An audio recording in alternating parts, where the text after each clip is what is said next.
Olá, agora sim, agora vamos dar início à nossa palavra nesta tarde. Hoje, dia 3 de abril de 2020, estamos aqui para trazer mais essa palavra direta para vocês, ministrando esse estudo. Estamos falando sobre fundamento da unidade. Já ministramos 3 estudos, 2 estudos, e vamos continuar ministrando para que o nome do Senhor seja glorificado e todos nós possamos aprender mais e mais sobre esta palavra abençoadíssima e fundamento do reino. Amém? Antes vamos orar ao Senhor. Senhor nosso Deus, nós oramos a Ti agora, Pai querido, pedimos a Tua bênção muito especial, meu Pai amado, sobre todos aqueles que estão entrando nesta live para ouvir esta palavra. Eu te louvo e te agradeço pela vida de cada um deles, ó Pai amado, e busco a Tua presença para que a unção do Espírito Santo que Tu derramas sobre a minha vida, ó Pai amado, possa alcançá-los, passar por todas as barreiras da tecnologia e chegar até o coração deles, ó Pai amado, para que assim como eu sinto a Tua presença neste momento aqui agora, assim como eu sinto, ó Pai amado, esse escritor aqui está cheio da Tua presença.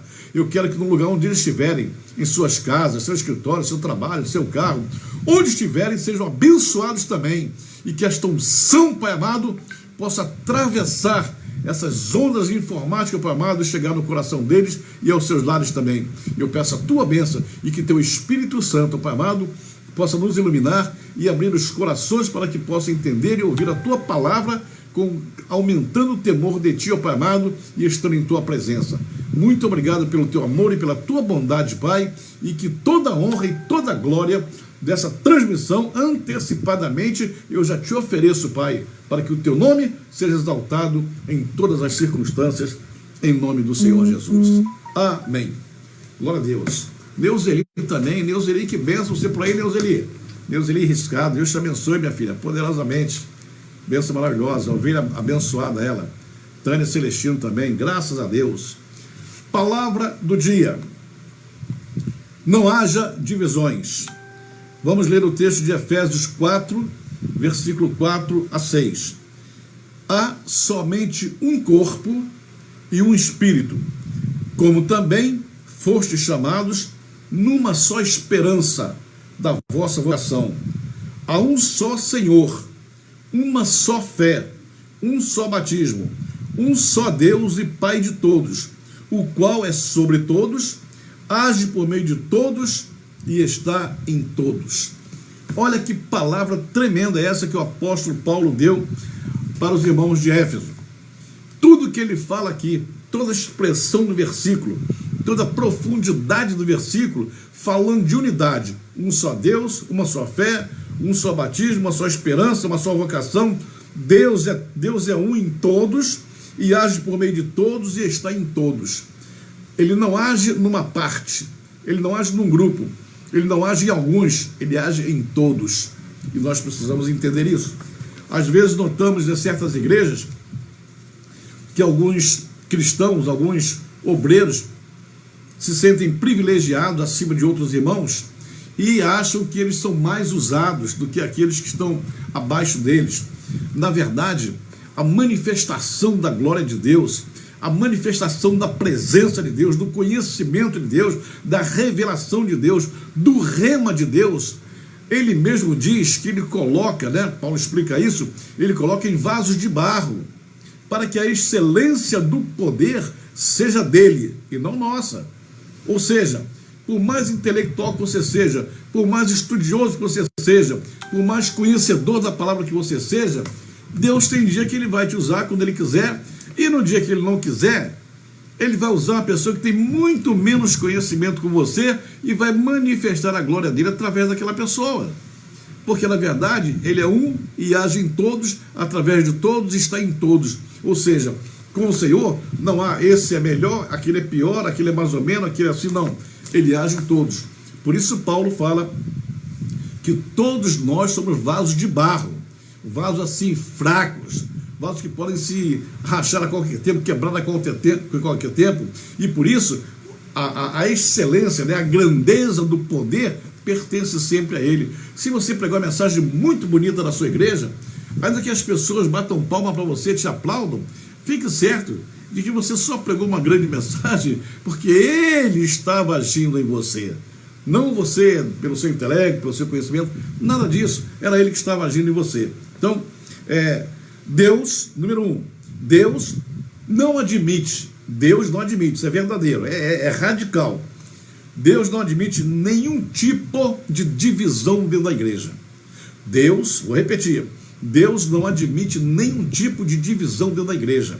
Igreja não é lugar de panelinha, de grupinho, né? Não é lugar de eu gosto daquele, eu sou desse grupo, eu sou do outro. Não existe isso. Deus não admite esse tipo de divisão na igreja. A doutrina divina para descrever a igreja, a palavra que é usada na doutrina para descrever a igreja, é a palavra corpo. Corpo é unido, um corpo, juntas, ligaduras, todo unido, né? Você não vê uma perna andando para cá, um pé andando para lá, um braço andando para cá, não. Corpo é corpo, né?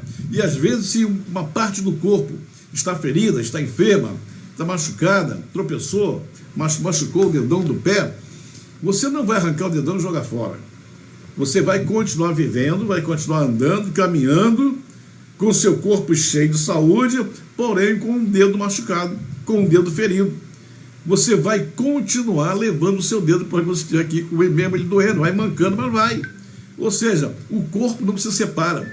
Mesmo quando há o ferimento, mesmo quando há a batalha, quando há a luta, quando há a dificuldade, quando há a provação, o corpo não se divide. Eu falei na minha pregação anterior que eu vejo um montão de irmãos aí quando tem um probleminha na igreja, eu vou sair dessa igreja, eu vou embora dessa igreja, essa igreja está debaixo de maldição. Ô meu amigo, ô minha amiga, como é que você, na sua cabeça, você entende que existe a igreja debaixo de maldição? Que negócio é esse? A igreja é corpo de Cristo. Quem é que vai botar uma maldição no corpo de Cristo? Se você diz que a sua igreja, ou que alguma igreja, ou que outra igreja tem maldição, é sinal de que você não considera que a tal igreja é corpo de Cristo. Você está fazendo um julgamento precipitado, perigoso, e toma cuidado, porque você é parte desse corpo. Está com problema? Está ferido? Mas você é parte do corpo. Você não pode se ausentar do problema, fugir do problema, correr do problema, só porque você acha que o problema é com os outros, não com você. Você faz parte do corpo. Se você está bem, você está bem espiritualmente, está bem, né? Não tem problema nenhum, glória a Deus por isso. Significa que você não está ferido, mas há alguém, uma parte do corpo está ferido, e nessa hora não pode haver divisão. Você tem que amar o irmão quando ele está bem, muito bem, e tem que amar o irmão quando ele está muito mal também. Né? Há pessoas que têm um ditado muito antigo no meio evangélico que fala que a igreja é o único exército que abandona os seus feridos em campo de batalha. Então nós não podemos abandonar o ferido. Às vezes o irmão comete um pecado e logo vem julgamento, vem aquela privação, anulação, expulsa, bota para fora, suspende a comunhão, faz isso, aquela. Ele tem que ser punido. E se fala tanto em punição, e se fala em tanto em expurgá-lo da igreja, expulsá-lo da igreja, tirá-lo da igreja, é um corpo que vai andar aleijado daí para frente. Porque aquele que pecou, aquele que caiu, existe ainda a possibilidade, né, do Senhor tratar com ele, do Senhor castigá-lo, do Senhor corrigi-lo, mas restaurá-lo ao corpo. E se você é daqueles que se é precipitado para punir, você fique sabendo que o nosso Deus, esse que age em todos, ele é também um Deus restaurador. Ele pode punir, ele pune, ele castiga, mas ele restaura. Porque tem muita gente na igreja que pune, mas não restaura. Que pune, mas não levanta novamente. Que pune e quer expurgo total e acabou. Radicalismo carnal. Porque o nosso Deus é um Deus de misericórdia. Se ele não fosse um Deus de misericórdia, você hoje não estaria na igreja. Você, meu amado irmão, e eu também, só estamos na igreja porque nós contamos com a misericórdia dele. Porque se não fosse a tal misericórdia, o tal amor de Deus, o amor ágape, aquele que nos abraçou quando estávamos no mundo, nós dois estaremos no mundo também. Mas olha, ele nos restaurou, perdoou, e mesmo depois da nossa conversão, tropeça, cai, levanta, tropeça, cai, levanta, e ele está sempre com paciência, tratando, corrigindo, punindo, castigando e restaurando, porque o corpo dele é um corpo de unidade. Amém? Vamos lá. O corpo foi imaginado e desenhado por Deus para se mover sob uma perfeita unidade. não existe nenhum tipo de possibilidade imaginável na mente divina ou mesmo na mente humana que um corpo possa ser dividido, né, em uma parte dele separada do todo. Não existe a possibilidade de uma parte do corpo ser separada do corpo e continuar vivendo. Toda parte, presta bem atenção, né? Toda parte que é separada do corpo, ela morre. De vez em quando você vê os médicos aí fazendo cirurgia, fazendo operação, a pessoa levou um tiro, um acidente de carro, uma situação qualquer, tem que amputar a perna de alguém. A perna amputada, quando ela se separa do corpo, ela morre, não tem mais vida. Ela vai para o cemitério e é enterrada. A parte que perdeu a perna continua vivendo, mas a parte amputada, a parte separada, a parte que se separa sempre morre. Então, tome cuidado. Você, minha igreja, eu vou sair dessa igreja, vou para outra igreja. Olha, você não vai encontrar outra igreja perfeita em lugar nenhum. Você sabe que igreja, enquanto nós, pecadores, estivermos na igreja, sempre haverá problema. Mas o Senhor nos ensina a aprender a tolerar os fracos na fé e aprender a conviver com os diferentes, né? Vamos entender isso dessa forma. Então, a parte amputada morre, mas a parte que perdeu aquela parte amputada continua vivendo, né? Com dificuldade, com luta, com sofrimento, andando com uma certa dificuldade, mas continua vivendo. Se uma parte do corpo se desprendeu, eu falei isso, né? Ela morre. Por isso, quando Paulo menciona que falar a mesma coisa e não ter divisão, de verdade, ter o mesmo parecer e a mesma disposição, ele tem desenhado em sua mente a figura do corpo. Paulo conhecia bem esse aspecto doutrinário da igreja, porque é uma coisa interessante aqui, uma citação de Provérbios maravilhosa, que fala sobre a quebra da unidade. A quebra da unidade é um dos pecados que o Senhor não aceita de jeito nenhum. A quebra de unidade, ele diz que é coisa abominável. A palavra abominável quer dizer vomitável. Ou seja, o Senhor vomita aquele que quebra unidade. Está escrito, eu vou ler para você aqui agora, né? Então, é muito cuidado, porque os quebradores de unidade, eles não têm a presença de Deus na vida deles. Repito, os crentes que andam quebrando a unidade na sua igreja, Deus não tem parte com eles, porque eles são vomitáveis, são abomináveis, e eles estão tentando destruir o corpo de Cristo. Vou ler para você. 6 coisas o Senhor aborrece, e a 7ª a sua alma abomina, vomita: olhos altivos, língua mentirosa, mãos que derramam sangue inocente, coração que trama projetos iníquos, pés que se apressam a correr para o mal, testemunha falsa que profere mentiras, e a 7ª, que é abominável, é a seguinte: e o que semeia contenda entre os irmãos. Essa é a 7ª parte que ele abomina, que ele vomita, que ele execra, que ele tira, que ele sai da presença dele, porque Deus não tolera quebradores de unidade. Aquele que semeia contenda entre os irmãos. Os semeadores de contenda entre os irmãos são quebradores de unidade, eles não têm parte com Deus, eles vão se afastar. Me perdoe, não estou sendo radical, estou apenas ministrando Bíblia para você. E eu estou aqui lendo algumas coisas porque o tempo aqui é muito curto, mas eu tenho um montão de versículos aqui que eu poderia ler para você, mostrando que quebradores de unidade não têm parte com o Senhor. Todos que tentaram quebrar a unidade no deserto, morreram no deserto, porque discordaram, porque lutaram, porque se revoltaram, se rebelaram, porque não queriam mais ter comunhão com Moisés, não queriam ter comunhão com ninguém, queriam voltar atrás e reclamavam, e murmuravam, e reclamavam, ou seja, tirava a paz, porque o semeador de contenda, ele tira a paz da igreja, ele quebra a unidade, ele não quer que a igreja viva unidade, porque ele sabe que uma igreja unida é uma igreja vitoriosa. Amém? Vamos à frente. A palavra abominar, no seu sentido original, significa vomitar, ou seja, segundo o ensino de Provérbio, aquele que semeia contenda é vomitável. Deus sabia que uma divisão gera morte. A divisão de uma igreja gera morte. E o causador de tal divisão é responsável pelo que acontece com aquele que é tirado do corpo. O corpo sempre sofre com a ausência de uma parte.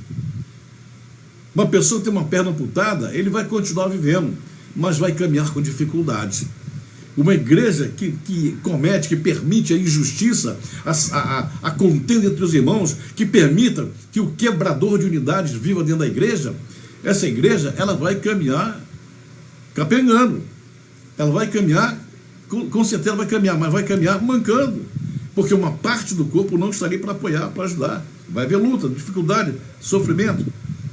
Jesus Cristo ensinou que um reino dividido, ele não pode subsistir. Um reino dividido, ele não vai existir para sempre. Ele vai quebrar, ele vai ruir, ele vai falência, ele vai quebrar. A divisão enfraquece o reino e o deixa deserto. Vou repetir. A divisão enfraquece o reino. A divisão derrota a igreja. A divisão enfraquece a vida espiritual daqueles que estão vivendo dessa forma. Amém? A divisão da igreja é uma arma satânica contra os planos de Deus. Todo cristão tem o dever de evitar a qualquer custo a divisão do reino de Deus. Às vezes, nos prejudicamos para evitar uma divisão. Às vezes você tem que caminhar a segunda milha. Às vezes você tem que ficar calado. Às vezes você tem que sofrer para que você não seja o causador da quebra de unidade. Às vezes nós sofremos calado para evitar um mal maior. Isso é ser cristão. É você não falar na hora errada, não comentar na hora errada e não dizer nada errado a respeito de qualquer pessoa dentro da igreja. Às vezes nos predicamos para evitar uma divisão, mas ainda é melhor passar por um momento de perda do que deixar o nome do Senhor ser blasfemado. Às vezes é melhor sofrer o dano do que deixar o nome do Senhor ser blasfemado por nossa causa e, em consequência disso, promover uma ruptura no meio da igreja. Amém, irmãos? Eu creio que vocês estão entendendo perfeitamente. Número 2, o propósito de Deus para a igreja é o aperfeiçoamento do corpo e não a divisão. Nesse texto de Efésios, nós lemos, fala sobre isso. Que nós ministros estão aqui para aperfeiçoar o corpo. Um corpo aperfeiçoado é um corpo unido. Um corpo aperfeiçoado, ele usa todos os seus membros para poder viver, para poder funcionar. Você olha uma coisa interessante, você vai numa loja de venda de carro, uma revendedora de carro, você vai comprar um carro, se o camarada fala assim, olha, eu tenho aqui um carro que custa 100 mil reais, mas se você quiser, eu posso fazer um desconto para você. Eu vou te fazer um desconto, e eu vou te dar 20% de desconto, você vai pagar só 80 mil reais, mas eu vou tirar um pneu dele e você vai sem o pneu, sem a roda. O que adianta você pagar 80 mil num carro e não poder dirigi-lo? Vai ter que arranjar uma roda, vai ter que consertar, vai ter que trazer uma peça para novamente unificar unidade, para que você então possa funcionar. Então, nenhuma peça é dispensável na igreja. Nenhum de nós é dispensável. Todos nós somos importantes, todos nós somos amados por Deus e nós temos que fazer tudo para manter esse corpo realmente unido. A intenção, o desenho, o pensamento, a mentalidade divina é que o corpo fosse aperfeiçoado, né? Vamos lá, eu vou ler esse texto aqui para vocês também, que é muito interessante. E ele mesmo concedeu uns para apóstolos, outros para profetas, outros para evangelistas, outros para pastores e mestres, com vistas ao aperfeiçoamento dos santos para o desempenho do seu serviço, para a edificação do corpo de Cristo, até que todos cheguemos à unidade da fé e da unidade da fé. Olha, falando novamente a palavra unidade da fé e do pleno conhecimento do Filho de Deus. Pleno conhecimento do Filho de Deus. O que é pleno conhecimento do Filho de Deus? É você ter não é dizer que você vai ser um intelectual, que você vai conhecer a Bíblia da frente para trás, atrás para frente, não. Pleno conhecimento é quando você chega a um nível de comunhão com Ele tão forte, mas tão forte, que você possa falar exatamente como Paulo falou. Já não sou eu mais quem vive, mas Ele vive em mim. O que eu quero fazer eu não faço, porque agora é Ele que manda. Quando acontece isso, olha a perfeição da unidade. Cristo entra na tua vida e você passa a ser 100%, não é 90%, não é 80%, não é 95%, você passa a ser 100% dominado por Ele, vocês estão unidos. E quando Cristo entra na tua vida, e você pode falar como Paulo, significa que você se torna invencível. Não tem diabo nesse mundo, não tem demônio nesse mundo que te derrote quando Cristo vive em você. Isso é perfeito, é maravilhoso, é uma coisa profunda, é uma palavra rema. É pena que a igreja não consiga entender essas coisas. Pleno conhecimento, isso é pleno conhecimento. Não quer dizer que você vai ser um intelectual, você vai ser um rabino das contas, um Maimônides da vida. Não, nada disso não. Pleno conhecimento é que você sabe que a palavra conhecer na Bíblia, ela tem um sentido de intimidade, né? Quando fala assim que o marido, fulano e tal, conheceu sua mulher, que chegou num grau de intimidade tão grande que os dois se deitaram numa cama, né? E se relacionaram intimamente e depois nasceu um filho. Isso quer dizer o seguinte, que o conhecimento, ele gera alguma coisa. O conhecimento, o homem conheceu a sua mulher e gerou um filho. Apareceu uma vida depois daquela intimidade, daquele conhecimento.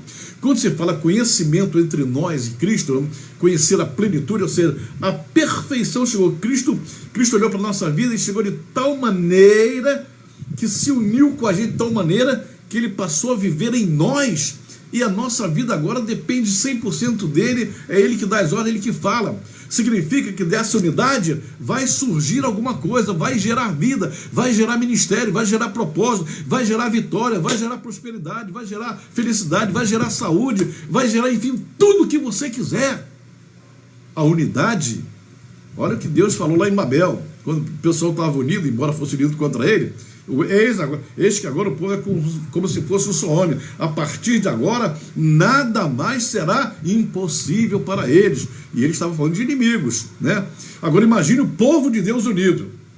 Ora, se o inimigo, ele disse, nada será impossível para ele, imagine para nós, que conhecemos a Deus, que amamos a Deus, que adoramos a Deus, que cultuamos a Deus, que servimos a Deus, que temos temor de Deus. Se nós estivermos unidos, nada será impossível para nós. Nada. A unidade é fundamento do reino. Igreja, você tem que conhecer os fundamentos do reino.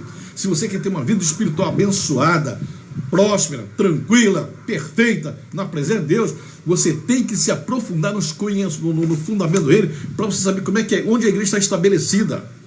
O inimigo, ele vai fazer tudo para que você não conheça os fundamentos, porque você vai ficar achando que a igreja vai hoje, não sei o quê, talvez Deus não está me ouvindo, Deus não me ouve, Deus não quer nada comigo, Deus não olha para mim, eu vou para o culto das causas impossíveis, eu vou isso, eu vou aquilo, eu sou um pobre coitado. Sai dessa vida, irmão, sai dessa vida.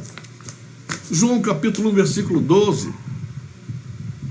João fala assim, olha, ele veio para os que eram seus, lá os irmãos judeus, mas os seus não o receberam, e a todos quantos o receberam, você e todo mundo aí, deu-lhes o poder de serem feitos filhos de Deus. Filhos de Deus. Nós somos filhos de Deus. Quando ele vive em nós, não tem nada impossível para a gente, porque a unidade se torna perfeita e nada pode nos separar desse amor maravilhoso de Deus, e ele então passa a nos dar uma vida abençoadíssima em nome do Senhor Jesus. Vamos à frente, o tempo está passando. O aperfeiçoamento é um processo que muitas vezes se torna doloroso. Olha, é interessante quando você vê um carro batido, o carro bateu, amassou lá o para-choque, o para-lama, e você leva num lanterneiro, né? Leva para consertar o carro, e aquele camarada, ele pega uma marreta, ele pega lá um martelo, ele começa a dar pancada ali na lataria para desamassar, depois ele pega uma lixa, passa a lixa para tirar a diferença, depois tem que passar uma massa, olha, dá um trabalho tremendo. Depois, quando o serviço fica pronto, você nem percebe que houve um trabalho ali, principalmente quando o lanterneiro é bom, né? Você vê que fica maravilhoso, fez um trabalho perfeito, mas não sabe como aquele para-choque, o para-lama, levou tanta pancada, lixa grossa, lixa fina, lixa média, até chegar a uma situação de perfeição. Olha, deixa eu te falar uma coisa, meu irmão, nenhuma tribulação na sua vida, nenhum problema na sua vida, nada na sua vida foi produzido, foi provocado pelo inimigo. Tudo que aconteceu na sua vida, se não foi Deus diretamente que fez, houve realmente uma permissão dele, uma permissão para que o inimigo chegasse perto, mas uma permissão controlada, porque o inimigo não pode fazer nada se Deus não permitir e até onde ele manda. mas todo sofrimento, toda luta, toda batalha é um aprendizado do Senhor na tua vida. Porque nós estamos aqui para sermos aperfeiçoados. E a perfeição dói, o aperfeiçoamento dói. Lembra-se lá do oureiro, do vaso de oureiro? Quando quebra o vaso para fazer novamente, está com defeito, quebra. E para quebrar, dói. E para refazer, dói. Mas nós sabemos que o nosso Deus, aconteça o que acontecer com a nossa vida, Ele sempre faz por amor. Amém? Ele não quer nos perder de jeito nenhum. Vamos lá. Então, o aperfeiçoamento é um processo, às vezes, muito doloroso. E não é fácil estabelecer numa comunidade um procedimento de adaptação permanente e perfeito. Você pegar um rebanho, com 100 pessoas, de várias classes sociais, de vários níveis intelectuais, de vários níveis financeiros, e aperfeiçoá-los, não é fácil não. Não é fácil. É muito trabalho. Você vai ter muito trabalho, mas você tem que insistir. Tem que insistir. A sua ferramenta é a unção que Deus te deu, o conhecimento e a palavra para você trabalhar na vida de todos eles. Pessoas de profundos desníveis culturais se juntando numa igreja para serem aperfeiçoadas. Dá trabalho, mas esse trabalho é para chegar ao quê? À unidade. Quando chegar à unidade, vem a invencibilidade. Todo mundo é invencível. Para Deus, o aperfeiçoamento é a soma e o funcionamento de tudo isso.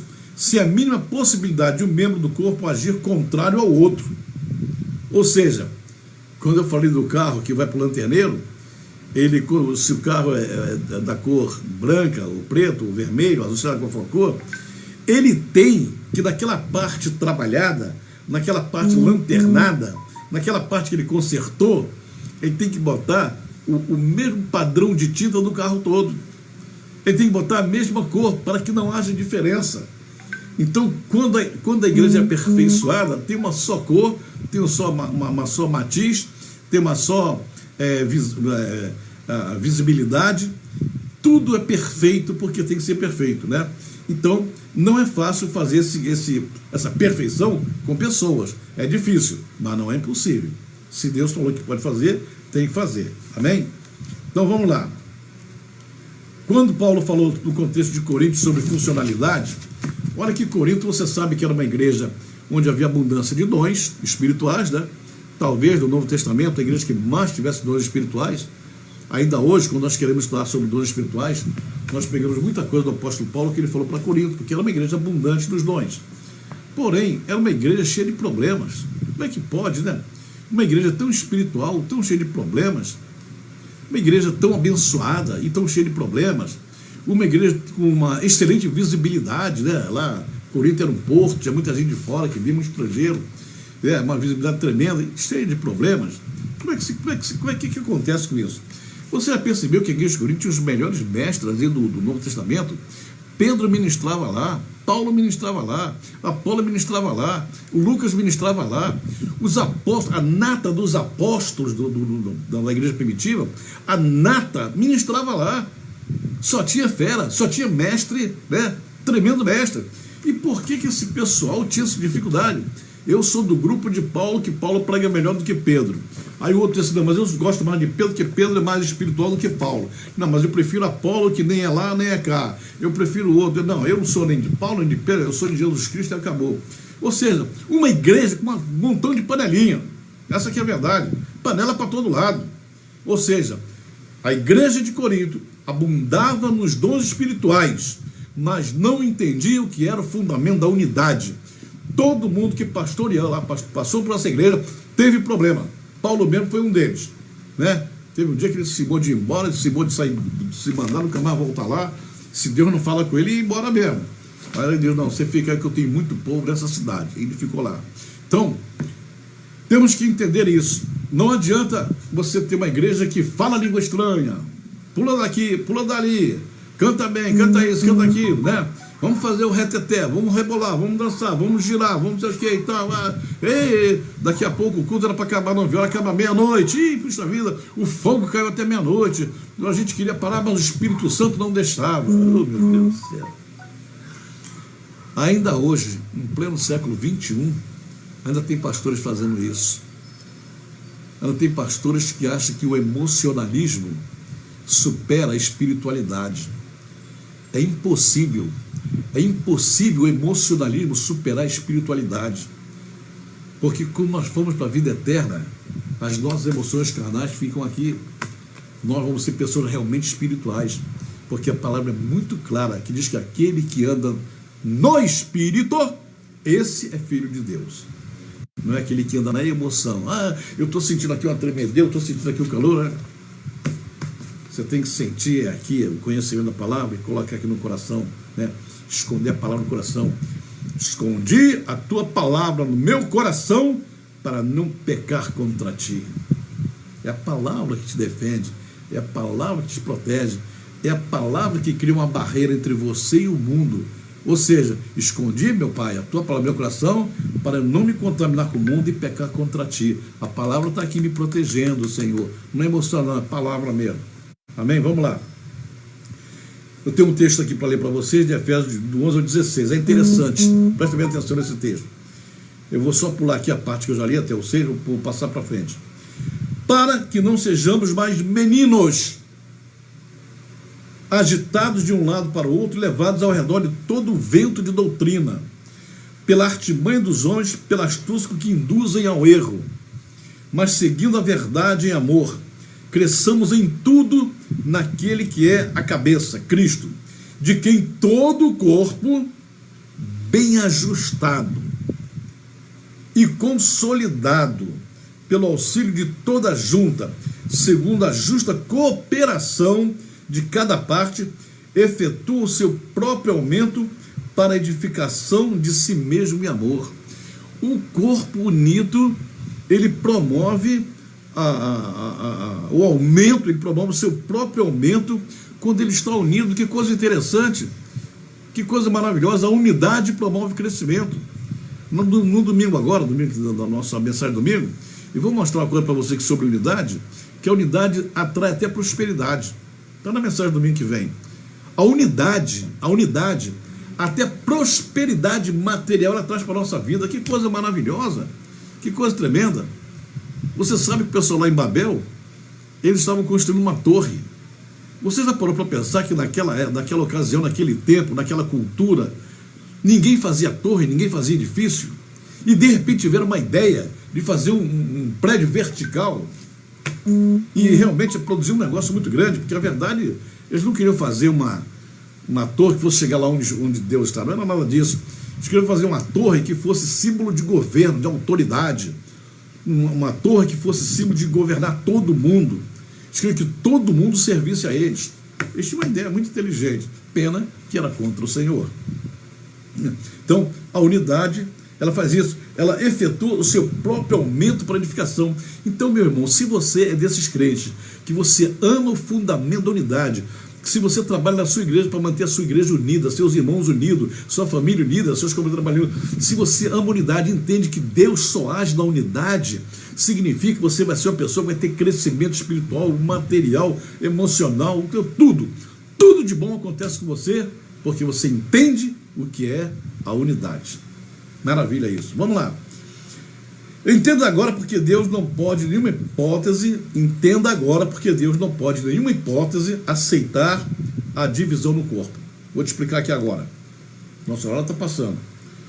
A divisão impede o aperfeiçoamento. Impede.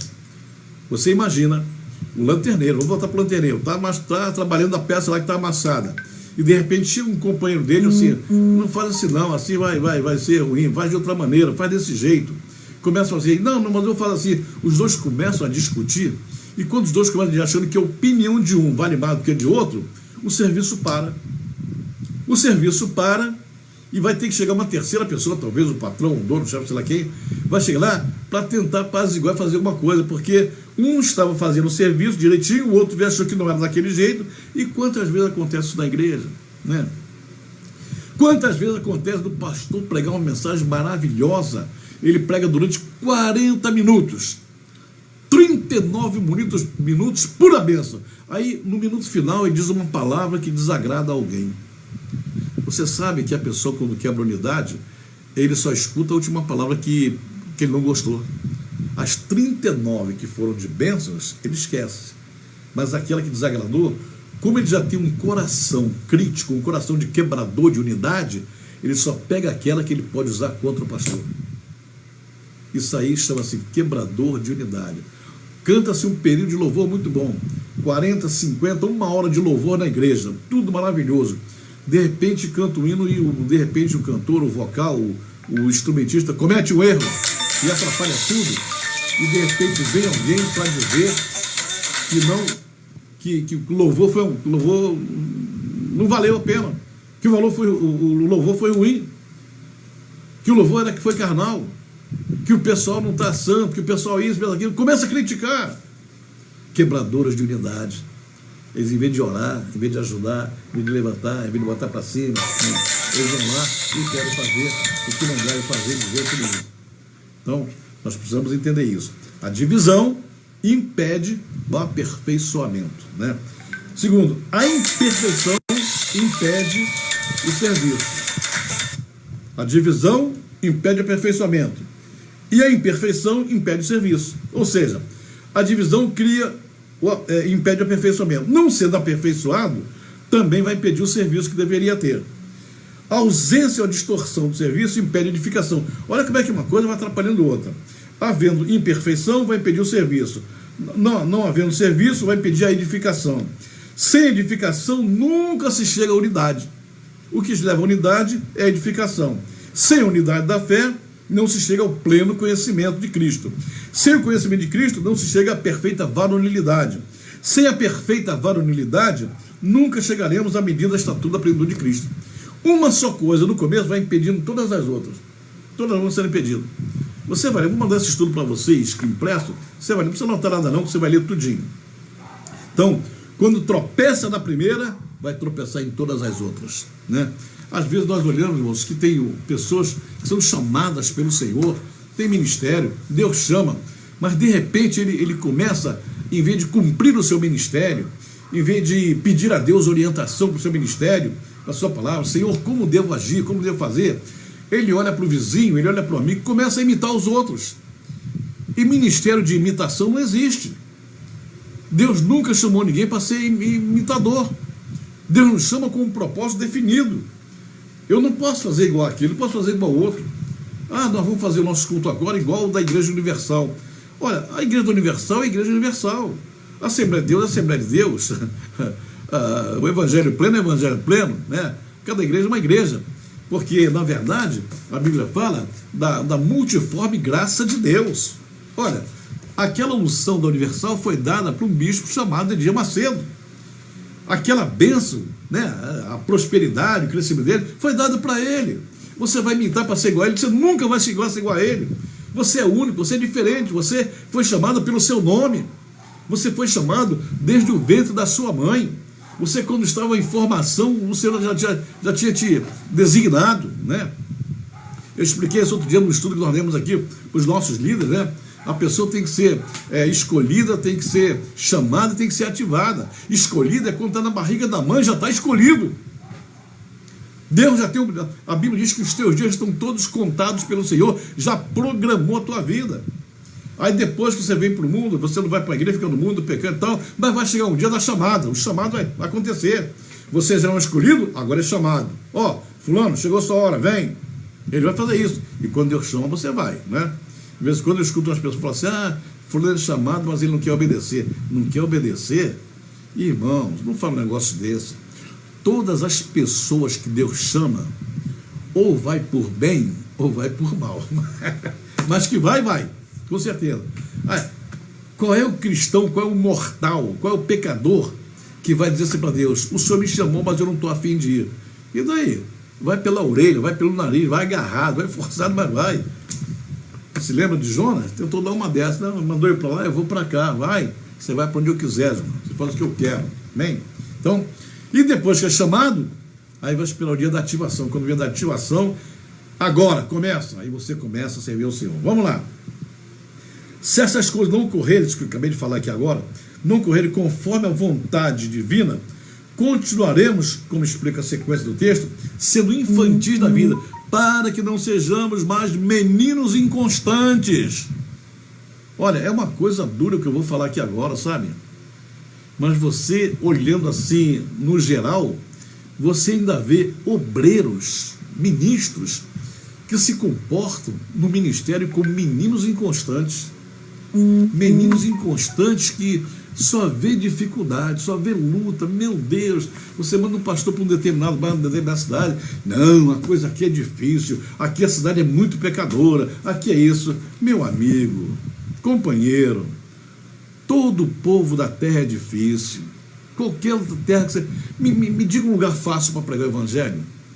Me diga uma coisa, um lugar fácil.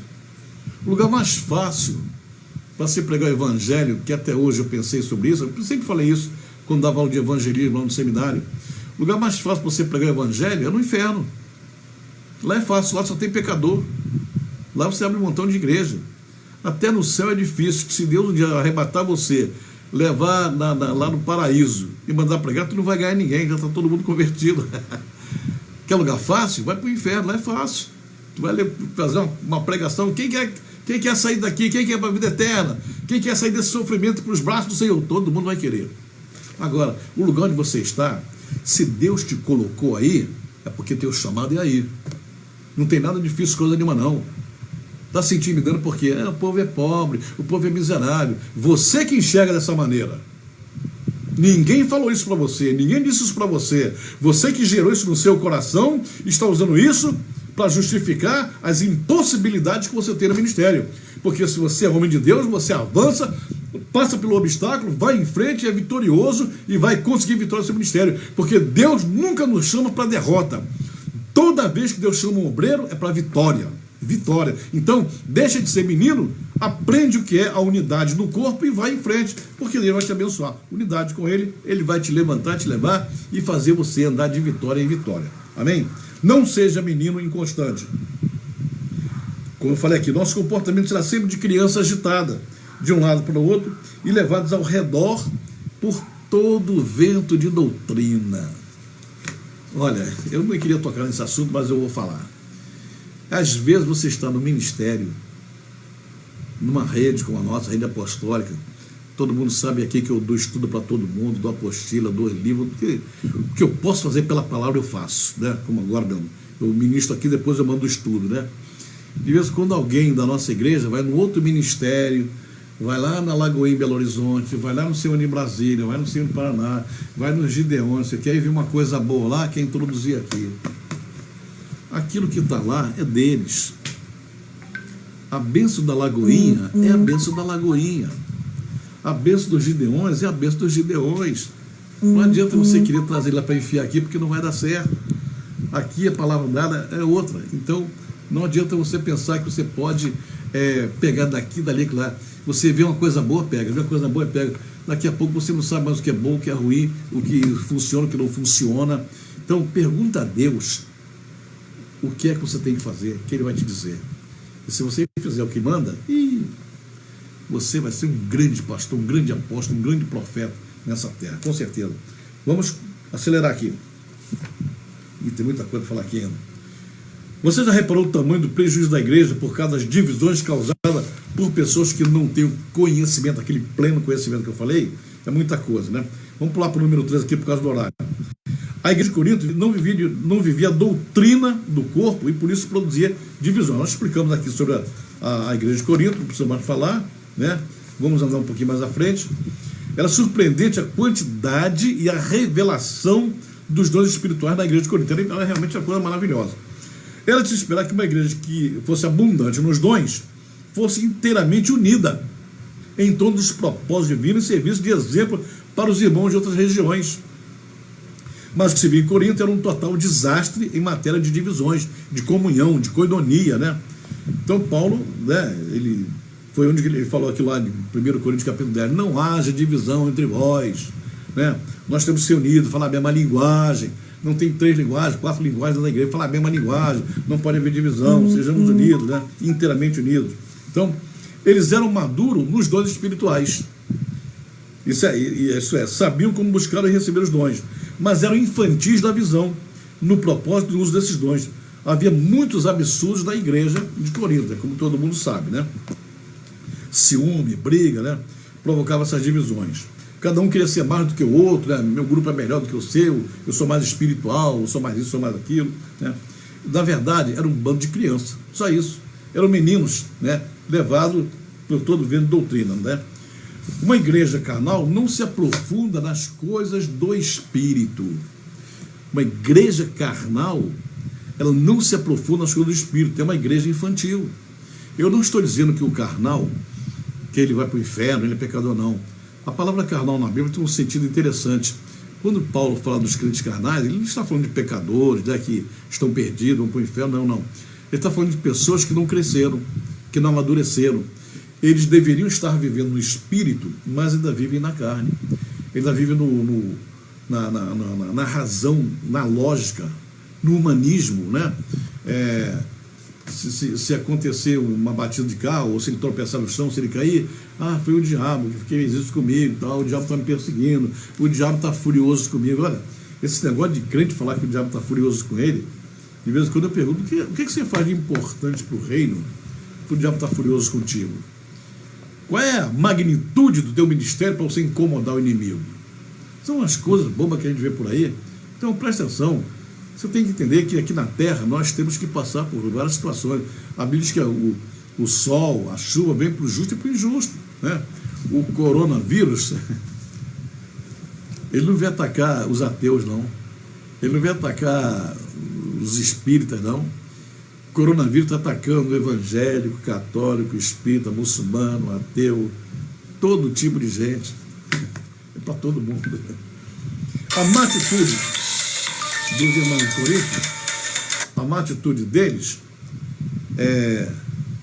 estava destruindo o corpo de Cristo, o erro deles. Nós somos chamados para edificar o corpo e não para destruí-lo com nossas insensatas atitudes. E essa edificação só é possível onde não haja divisões, nem contenda, muito menos ciúme e carnalidades tolas, né? Bobagem, né?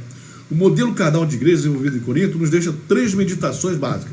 O que acontecia em Corinto, dá para a gente tirar 3 lições, que eu vou te dizer aqui agora rapidinho. Número 1, podemos ter uma igreja grande no país. Você pode ter, aliás, isso é uma coisa interessante. Por que todo pastor gosta de ter igreja grande, hein? Ele luta para ter uma igreja grande, ele sonha ter uma igreja grande, ele pensa em ter uma igreja com 1.000 membros, 2.000, 5.000, 10.000, 20.000. Qual o objetivo? Qual o objetivo? Pergunta ao pastor, por que você quer ter uma igreja grande? Qual é o teu objetivo com isso? Por que você não pergunta a Deus para ele dizer claramente o tamanho da igreja que ele quer que você edifique? Por que você não pergunta, Senhor, tu queres que eu faça uma igreja para ti com quantos membros? Ele vai dizer assim, quanto você quiser, meu filho. Será que ele vai falar isso? Meu filho, quanto mais, melhor. Será que ele vai falar isso? Nós, às vezes, temos um problema sério, porque esse negócio de grandeza, às vezes, demonstra uma certa soberba no caráter de alguns obreiros. Tem que ter um propósito, tem que ter uma razão, tem que ter um objetivo, tem que saber o porquê. Não basta você juntar 10.000 pessoas e não saber discipular nenhuma delas. Você não vai ter uma igreja, você vai ter um aglomerado de pessoas que estão completamente tontas de um lado para o outro, né? Vamos lá. A não ser que Deus mande você ter 10.000 pessoas, né? Se o Macedo lá, se você vai ter 10 milhões de crentes, graças a Deus, eu fico feliz que Deus tenha dado 10 milhões para ele de pessoas, não sei se é isso, né? Mas se Deus determinou um propósito, ele foi esse, glória a Deus por isso, eu fico contente com isso. A bênção é dele. Então, podemos ser uma igreja grande no país, mas não ser uma bênção para este país. Você pode ter uma grande igreja no país e a tua igreja não ser bênção para o país. Seremos uma igreja que vive para si mesma. Sabe o que acontece? Uma igreja grande sem propósito gera orgulho espiritual. Para o pastor falar assim, a minha igreja tem 10.000 membros, tem 20.000 membros. Gera orgulho espiritual quando você tem uma igreja grande sem propósito. Número 2, podemos ser uma igreja abundante nos dons e ministério e até na revelação, e mesmo assim vivemos dramáticas divisões internas e sem falar a mesma linguagem. Quando você tem uma igreja grande, abundante nos dons e ministério e tem divisão, isto gera destruição do corpo de Cristo. Primeira lição, Igreja grande pode gerar orgulho espiritual.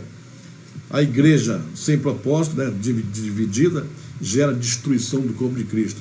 E número 3, descobrimos que o exemplo de Corinto, que o segredo da vitória completa para implantar o reino de Deus é falar a mesma coisa, não ter divisões, viver inteiramente unidos, ter a mesma disposição mental e o mesmo parecer.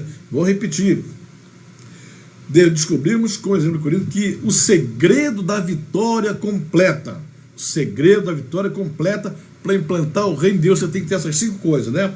Falar a mesma coisa, não ter divisões, viver inteiramente unidos, ter a mesma disposição mental e o mesmo parecer. Unidade total. Aí sim, isso tudo gera o cumprimento do propósito divino nas igrejas. Quando você tem a igreja cumprindo esses 5 propósitos, você gera o cumprimento do propósito divino na igreja. Amém? Já falamos aqui sobre a Torre de Babel, vamos pular essa parte aqui. E já falei que Deus disse que não havia nada impossível para quem quisesse, para quem estivesse levantando aquela torre, porque eles, mesmo sendo inimigo, eles conseguiram viver uma unidade perfeita em Babel, a ponto de botar na cabeça de todo mundo que deveriam fazer uma torre, né? Para chegar até o nível celestial, para chegar até o nível de comando, de governo de Deus. Ou seja, vamos manter o governo na terra sem a ajuda de Deus. Vamos montar um governo na terra sem precisar dele. Isso aí gerou um orgulho espiritual, né? Então, quando o Senhor disse, vamos verificar o que está acontecendo, o Senhor disse, olha, estou admirado. Eles estão unidos. É como se fosse um só homem. E a partir de agora não tem mais nada impossível para eles. Então eu vou quebrar a unidade dele, vou destruir a unidade dele, para que não se voltem contra nós. E aí apareceram as línguas, apareceram os povos, e aí a coisa ficou feia para o lado deles. Hoje, o Senhor não quer dividir a igreja de ninguém, pelo contrário, Ele quer unir, porque nós servimos ao Senhor, porque nós somos povo dele, porque nós somos filhos dele. Por isso, meus amados irmãos, vamos viver a unidade, porque a unidade é a chave da vitória, não somente da nossa igreja, mas de todas as igrejas que conhecem a profundidade dos fundamentos do reino. E unidade é o fundamento, pastor, apóstolo, profeta. Se você não entender o que é unidade, a perfeição da unidade, você ainda vai criar, aquele pastor não vai com a minha cara, aquele não vai com a minha cara, aquele é isso, aquele é aquilo. Você vai continuar falando que não deve e esquecer que você usa a sua boca para levar a palavra de Deus. E não para estar dizendo coisas todas aí, né? A palavra é muito forte quando diz que pelas nossas palavras nós seremos condenados ou seremos justificados. E que não deve sair da nossa boca nenhuma palavra torpe, mas somente aquelas palavras que forem boas para edificação e de graça aos que a ouvem. Nossos lábios, nossa boca, ela foi ungida para promover a unidade do corpo e não a divisão. A sua crítica, a sua opinião sobre seus irmãos, sobre seus colegas pastores, sobre seus colegas apóstolos, a sua opinião negativa está mostrando que você é um quebrador de unidade. Ou seja, se prepara porque Deus vai te deixar na mão, tá?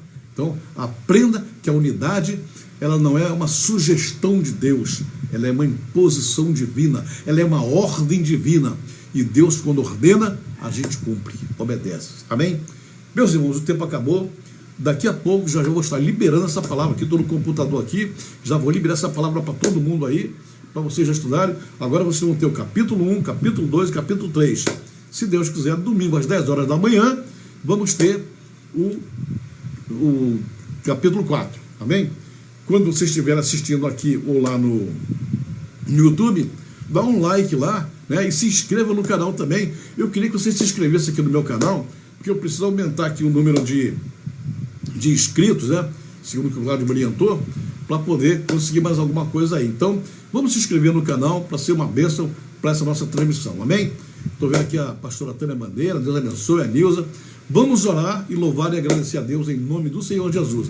Daqui a pouco, quando o Cláudio fizer o que tem que ser feito aqui, ele que me ajuda nessa parte aí nós vamos liberar o vídeo para todo mundo e liberar também o estudo, amém? Deus abençoe e vamos orar. Meu Pai, nós te rendemos graça nesta tarde.